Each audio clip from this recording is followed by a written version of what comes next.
What's going on, guys? Got another NFL story to talk about today. It's not really a major one, but the Seattle Seahawks went and signed veteran wide receiver Braylon Edwards, who last year played for the San Francisco 49ers, and he had some injury problems and wasn't very productive in the time that he was there, and he was eventually waived by the team. And so he's been looking for work this entire offseason, along with receivers like Plaxico Burress and Roy Williams. And those guys are probably going to get jobs too with injuries and training camp and whatnot that always goes on every single year. And so Braylon is now in Seattle, and I like the Seattle Seahawks a lot, and the only reason I would not call them a playoff team yet is because of their offense. And obviously they got Matt Flynn earlier this offseason. That should help them out. We're all expecting him to start. I mean, everybody's pretty much expecting Matt Flynn to be the starter come day one, but Pete Carroll's giving equal opportunities, it seems, to him, Tavares Jackson, and Russell Wilson. And so it's debatable whether or not Pete Carroll has a right idea here or strategy with the whole situation. He's not putting all of his eggs in one basket with Matt Flynn, but for the contract Matt Flynn got, we're pretty much all expecting him to start. And so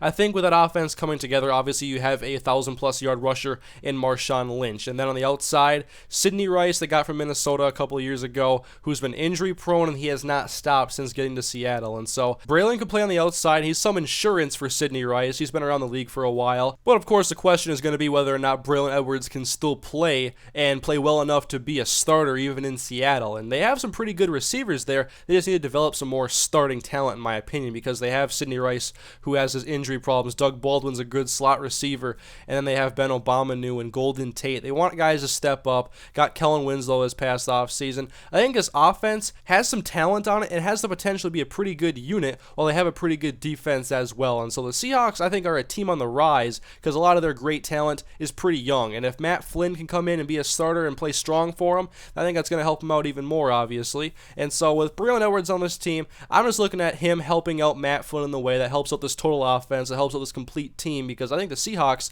could be contending for playoffs here as early as this year if Matt Flynn is lights out with that defense and some weapons on offense, or maybe next year. And so anyways, what do you guys think about Braylon Edwards going to the Seahawks? I know I kind of talk about a lot of things in this commentary, but with getting Braylon Edwards, I just thought about the entire team in general, and I like the move from Seattle because it's a veteran move. It's some insurance for Sidney Rice, and it's only a one-year deal that probably wouldn't hurt the Seahawks too much at all. And so thank you guys for watching. Leave us some feedback on the video, and I'll see you guys next time.